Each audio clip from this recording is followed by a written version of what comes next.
meus queridos, tudo bem? Entusiastas da topografia, alunos de CAD, civis comuns, quem tem curiosidade sobre a topografia, estamos em mais um levantamento Alto Feliz, o último, 12 de abril hoje, o último levantamento com as filmagens ainda sem o microfone lapela. Então temos um áudio prejudicado, como falei no anterior, que vai sair aí parte 1, parte 2 dos levantamentos de hoje em Alto Feliz.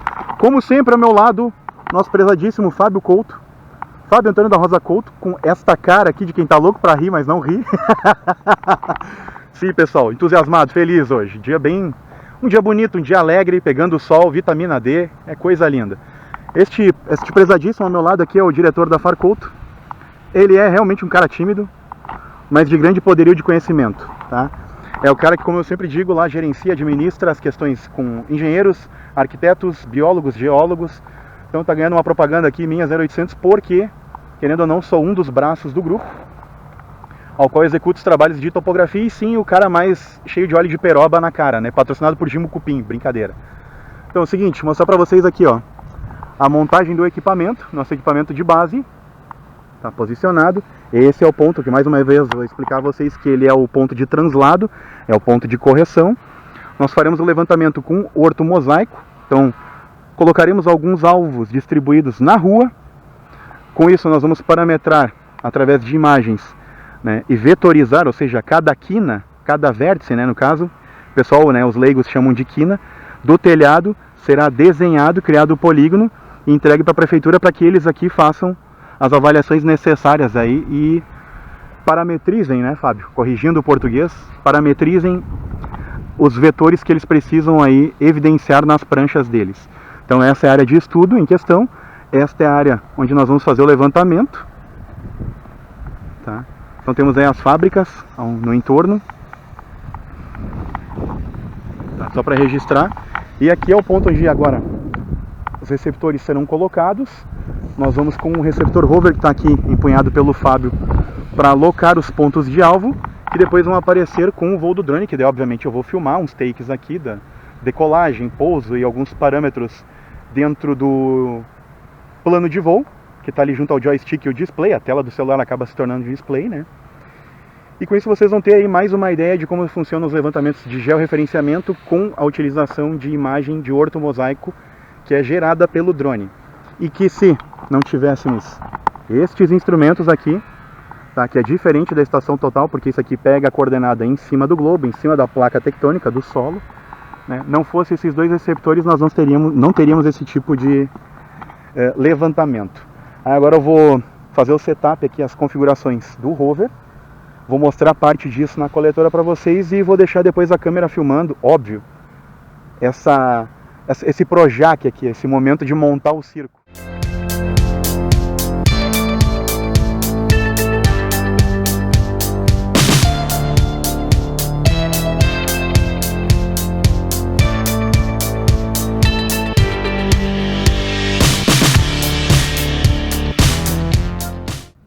Então, meus queridos, o que eu estou fazendo aqui agora nesse momento, tá? Talvez vocês não vão enxergar, vou tentar aproximar. Eu botei o receptor base para fazer a leitura. O que ele está fazendo? Ali onde ele está montado agora, ele está fazendo a média única daquele ponto do piquete. Ou seja, ele está pegando as informações de satélite, fazendo uma triangulação com mais ou menos 39 satélites dos sistemas, né, de navegação GPS, GLONASS, eu acho que Beidou e mais algum outro. Eu não vou saber dizer agora porque eu não estou olhando aqui. Aí o que acontece? Ele terminou a média única, ele pegou as coordenadas em longitude menos 51, 31 alguma coisa, latitude menos 29, 39 alguma coisa, e altura aqui elipsoidal, ou seja, a altura desta forma aqui, do elipsoide para a nível do mar, 332 metros com 300. Tá? Então, elipsoide. Você sabe que o geoide é a forma do globo deformada e o elipsoide é uma forma com os polos levemente achatados, mas uma circunferência mais próxima do perfeito, né?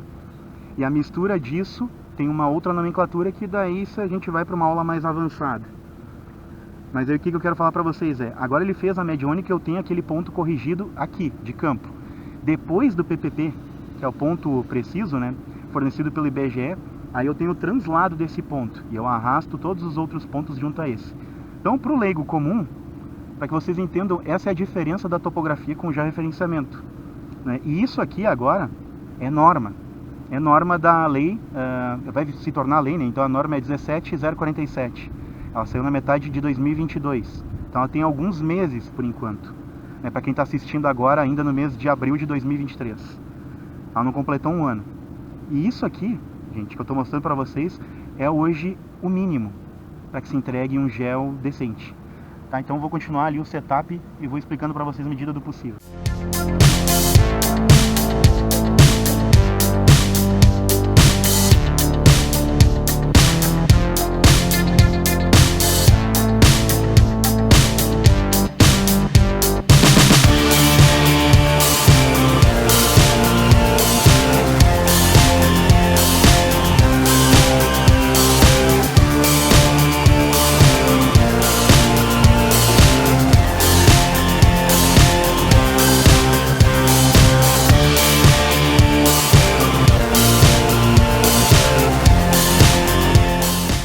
Meus queridos, agora o que ocorreu? Fiz as triangulações, fiz as parametrizações.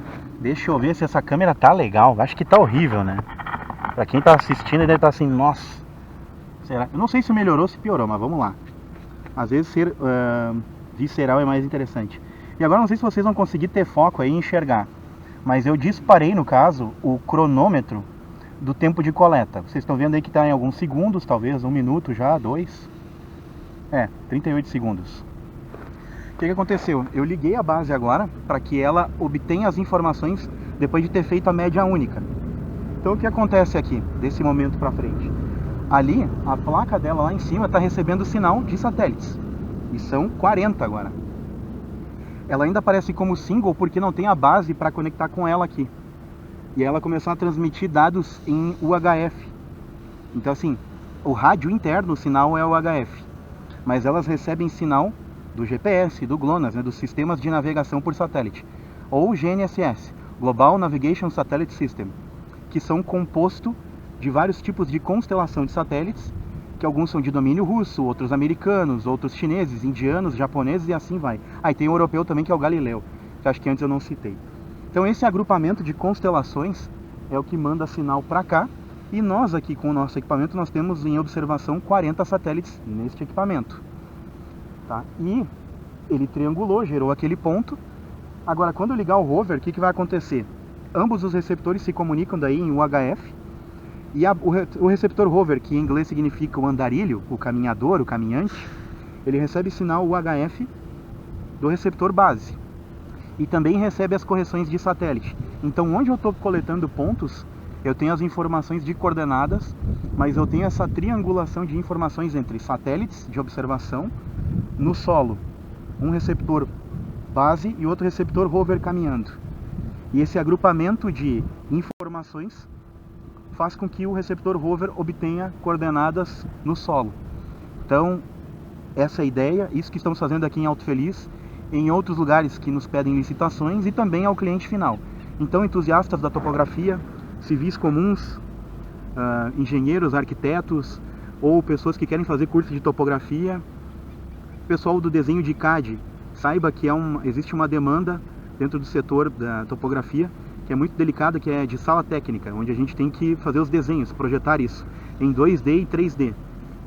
Espero que nos próximos meses aí eu consiga lançar o produto que eu gostaria de ter obtido esse produto logo quando eu me formei no curso de topografia, e não rolou. Então, me aguardem, venham acompanhando, venham engajando, que com o tempo eu vou tentar lançar isso. Justamente para pegar toda essa base de conhecimento, aliar junto aos conhecimentos de CAD e lançar um produto mais completo do mercado que eu gostaria de ter pego 5, 10 anos atrás. Mas é isso, agora vamos às outras etapas aqui, onde eu vou mostrando os takes para vocês o que a gente está fazendo. Aí, meus queridos, continuando, lá foi toda aquela explicação da triangulação e tal, e dos parâmetros que acabam trazendo uma coordenada com uma média única para aquele ponto. Agora eu estou ligando o rover. Então, rover, a tradução, caminhante, andarilho, sei lá, traduções são infinitas, né?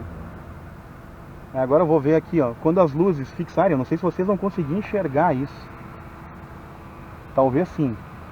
Ele está ainda inicializando. Isso aqui é as atualizações de firmware. O firmware é tipo o Windows dos receptores, tá? E o que acontece? Ele está ainda inicializando. Sabe quando está abrindo a tua tela do Windows, está carregando todos os aplicativos? Ele já apitou. É sinal de que as luzes estão fixas, pararam de piscar. E ele já entrou em sinal fixo. Por quê? Como a área tem bastante liberação física, diga... Só minha imagem continua filmando? Sim, só minha imagem continua filmando. Tivemos a interrupção porque o nosso prezado, que é o filmmaker, ele nunca lidou com essa câmera e realmente ele fez uma pergunta bem pertinente. Sim, a H9R da Ekin é uma marca que a tela atrás ela desliga, mas igual tá rodando o vídeo. Mas é bem pertinente essa pergunta aí. Essa é bom para quem vai comprar a câmera. Então, seguinte, as luzes fixaram, já é um sinal. Sem querer eu estava ligando para o correio de voz. Já é um sinal de que ela triangulou, ela já recebeu o sinal do receptor base, ela já confirmou aqui também a média dela, e como nós temos uma desobstrução muito grande física, né, não existem elementos físicos aqui cobrindo eles com sinais, ou seja, interferindo, o que acontece é que logo ele fixou, logo ele fez a média, logo ele reconheceu a base, e logo ele fixou porque ele tem informações para triangular, ou seja, existe uma comunicação entre os dois receptores e os satélites lá em cima, que fazem com que tenha triângulos gerados aqui entre eles. Aí para quem não gosta de matemática ou não entende o moral de se estudar hipotenusa, cateto oposto, cateto, o porquê do Pitágoras, está aí. Só se consegue descrever relevos tridimensionais através de pequenos triângulos. Para quem gosta de game, essa é uma jogada bem interessante de entender. Só se consegue descrever relevos se tu entende de triângulos. Então por isso que é importante estudar matemática. Tá falando um cara aqui que não gostava muito, mas entende a importância. Vamos lá. Receptor, rover, aí agora vou mostrar para vocês os parâmetros. Como antes eu já fiz alguns setups do receptor de base, agora vai ficar mais fácil aqui para fazer o setup daqui. Vai levar um tempo, ele vai identificar, ó, ele conseguiu enxergar que tem base rover aqui. Vou clicar na tela para ver se ele manda para lá a informação. Não, não mandou. Quero ver agora se ele vai enxergar base e rover juntos. Não, o que aconteceu? Ele está enxergando somente o rover. Aí, ele está enxergando single. Porque na real o display está mostrando apenas a base. O que eu vou fazer agora? Receptores. Vou aqui ó, em Wi-Fi, porque os receptores utilizam de um sinal de Wi-Fi. Vou conectar com o rover. Ele apitou antes, o rover apitou, avisando que estava fixo e que estava recebendo informações de lá. Mas ele não estava aparecendo ainda no display. Então agora, vamos ao display.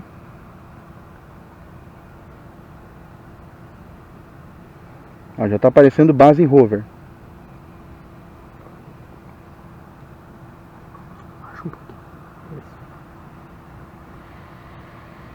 Ele entra na minha sombra, filma melhor, rapaz. Esse é o nosso filmmaker agora dando os pitacos dele necessários. O que ele tá falando aí é real, tá? Eu tava filmando um troço aqui, na real não precisa. Vamos lá. É engraçado que ele não atualizou, ele tá mostrando aqui base, agora aqui embaixo o rover. Não é um movimento normal deles, tá pessoal? Mas, é isso aí. Como tá aparecendo aqui, ó, base e rover, um do lado do outro, tá tudo ok. O sinal tá fixo aqui. Tem 32 satélites, 34 cobrindo o rover e tem 40 cobrindo a base, até porque ela está mais alta. Então agora o que nós vamos fazer? Vamos às coletas do terreno, com esse bonitinho aqui. De novo, marcando alvos no chão, na pista, coletando as coordenadas e trabalhando com esse cara aqui para obter as informações. Depois o voo do drone.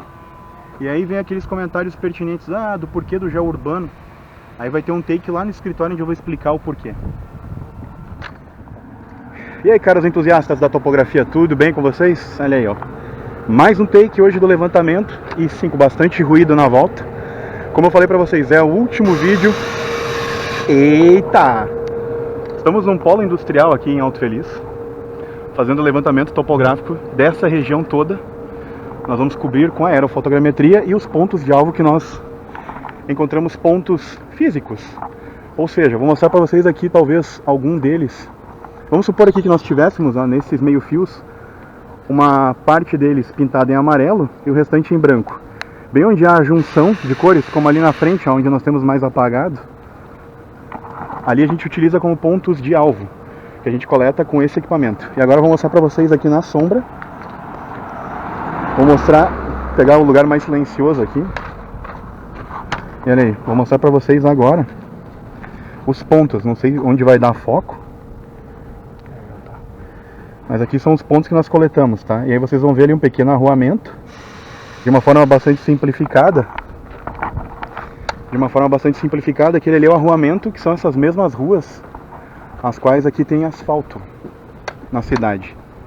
É que vocês vão ver aqui nos takes. Lá à frente vocês vão poder observar a base montada. Tá aqui mais uma indústria, do Polo Industrial de Alto Feliz. Lá a nossa base montada, vocês vão ver lá a haste, ó, contra as nuvens, vai aparecer. Ok. E agora o que vai acontecer?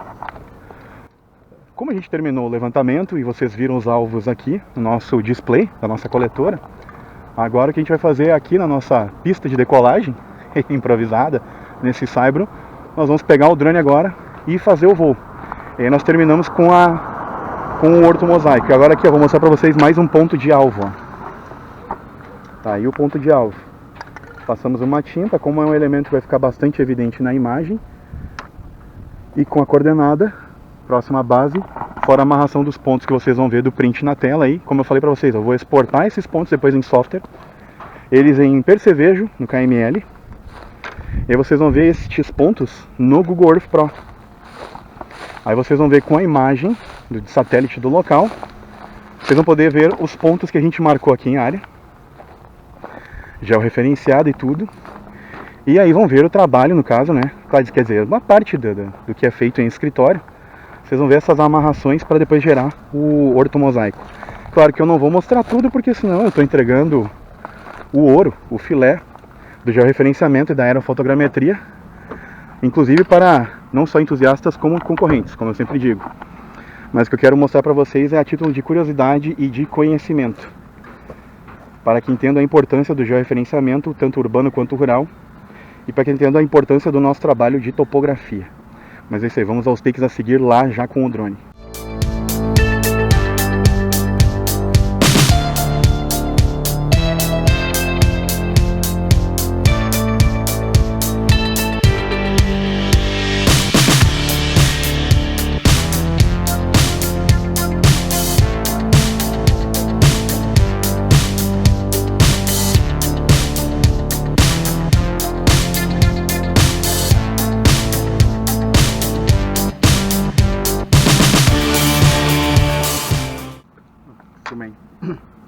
Tá, agora só para que vocês entendam, eu desliguei o receptor rover, então ele já não aparece mais nem na coletora, mas eu vou levar a coletora lá para depois desligar o receptor de base.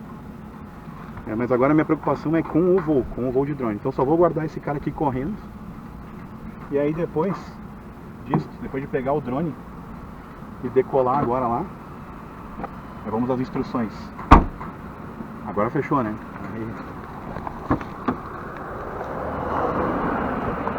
Agora é o seguinte, isso aqui parece bastante artesanal, mas se vocês olharem bem, na real ficou bem legal isso aqui. Pena que a tampa não ajuda muito por causa do calor, mas fica toda...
pessoal, tudo bem?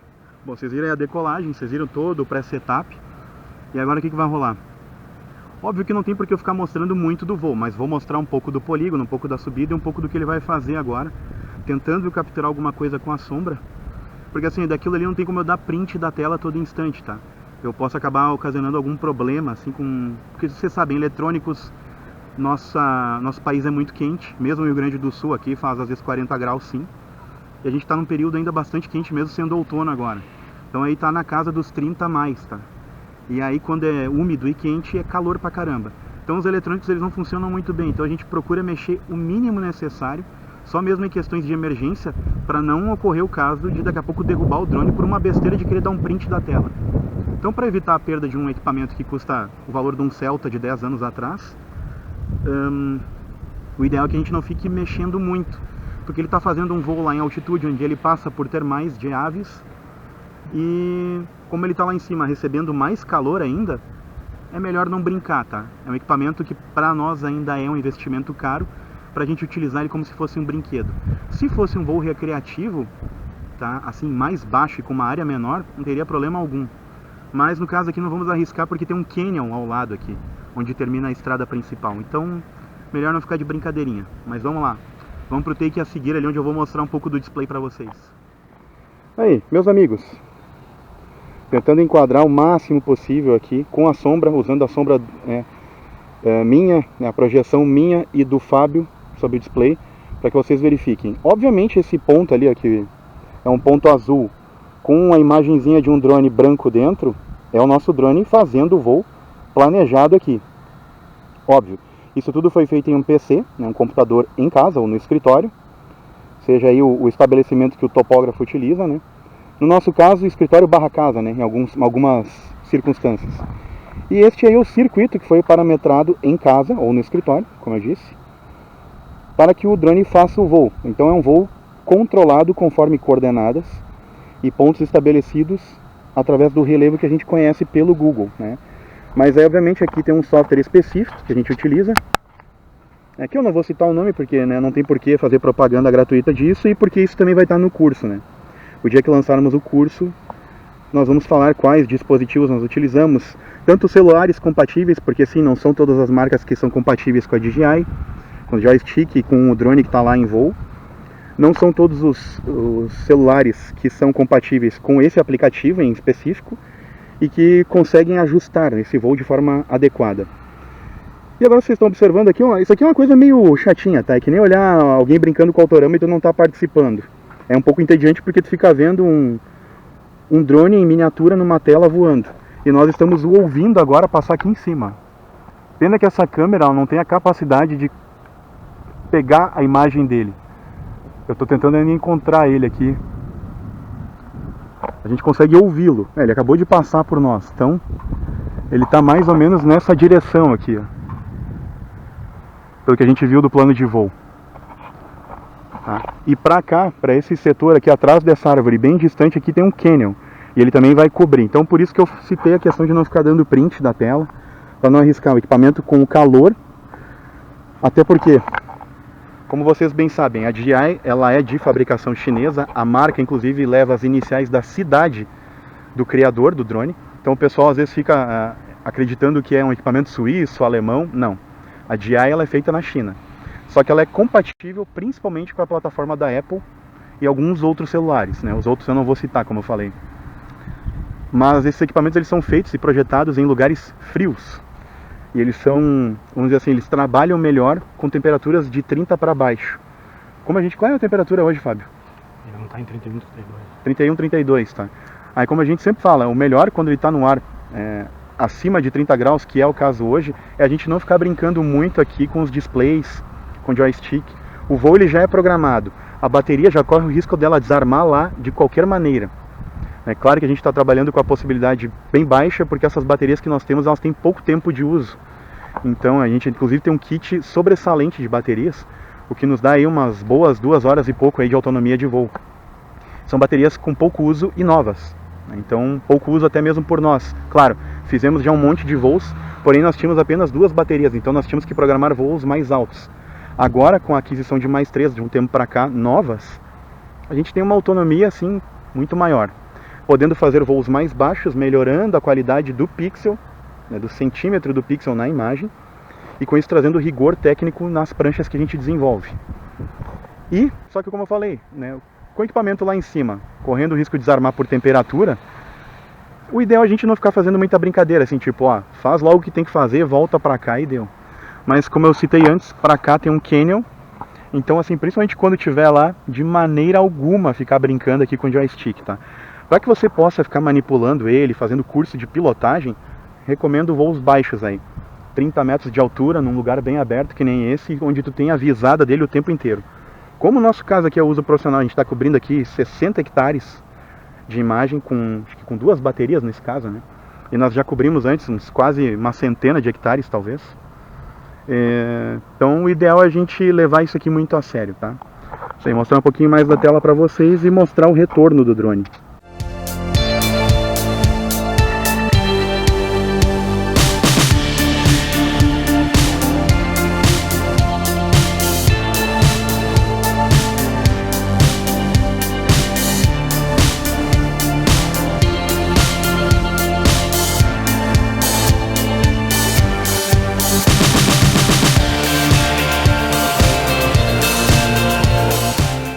E agora ele tá chegando na zona perigosa mesmo, hein? Dessa estrada pra cá, ó, pessoal, é um canyon aqui, ó, um penhasco.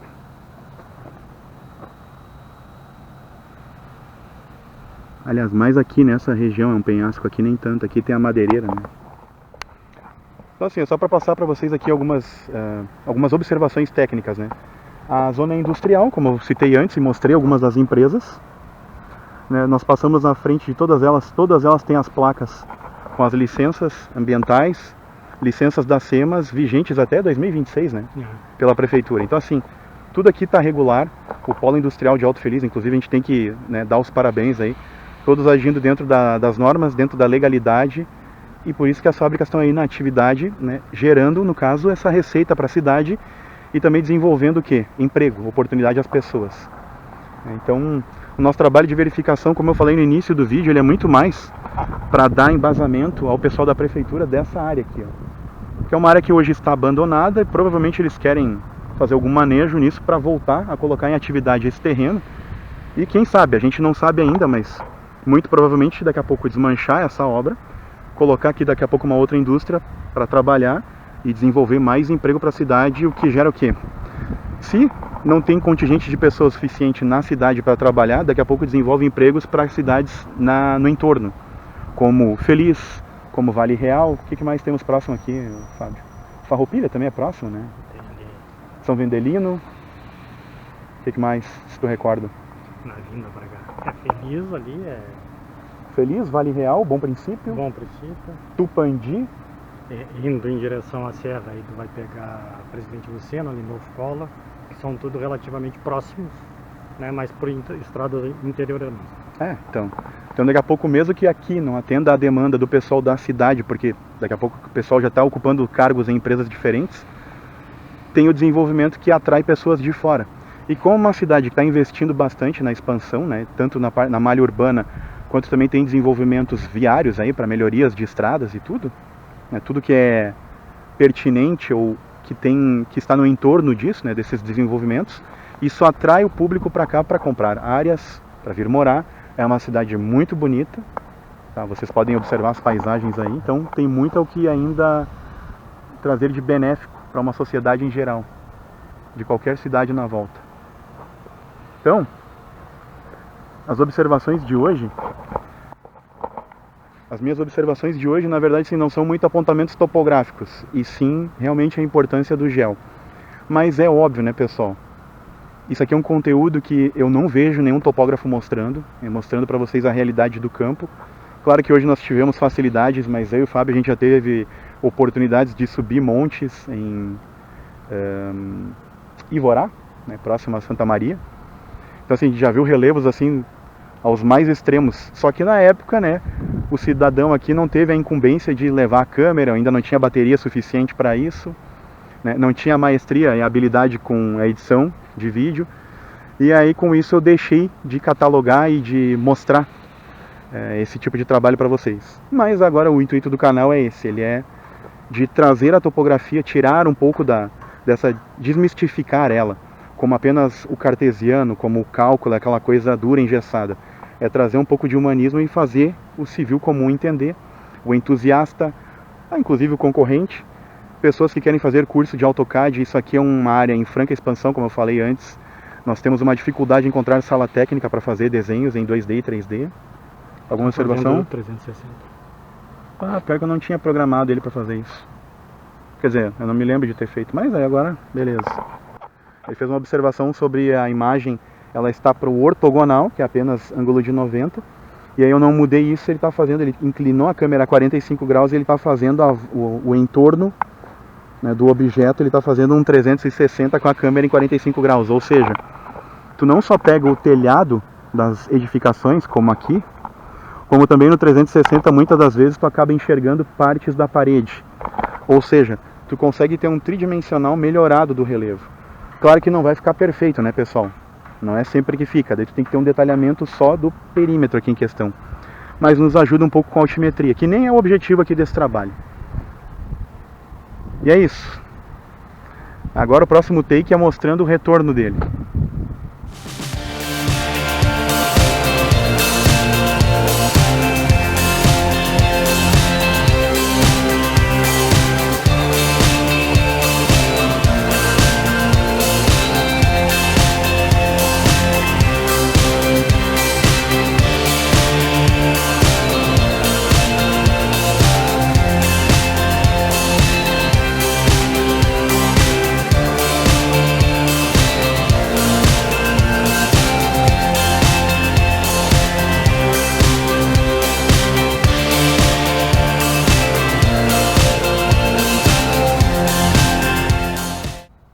Não vai nem apitar, né? Não vai apitar porque ele não chegou nem aos 25% de bateria, né? Ou seja, ele foi, fez todo o voo, cobriu a nossa área de 56 hectares ou mais. A bateria parece como fraca, mas assim, ele começa a apitar em 25. E agora a gente já vai... deve estar aqui em cima já. Chegou sobre o ponte e vai começar a manobrar. Não sei se vocês vão conseguir enxergar aí, ó. Começou a apitar agora, ele avisa o landing. Landing, que é essa palavra aqui, significa que o que? Ele está retornando em cima do waypoint dele, retornando para o ponto onde ele decolou. Aqui é o waypoint, o ponto de partida, né, o ponto do caminho. Olha ali, ó. Não sei se vocês vão conseguir enxergar isso aí, pessoal, mas ó, ele está descendo aqui, ele passou da altura dos pássaros, ó, que é a termal deles, que vocês talvez não estão enxergando, mas eles nem estão batendo asa. Não sei se vocês já conseguem ouvir o som. Não estou fazendo nada, nem o Fábio. A gente literalmente não está fazendo nada no drone. Ele vai voltar para o local onde ele decolou sem mexer em nada. Antes eu só mexi na velocidade dele de pouso. Olha aí. Agora ele vai pousar sem a nossa interferência. Mas acho que não vai ser. Não vai ser. Ele já regulou. Fez uma leitura do chão e já vai descer.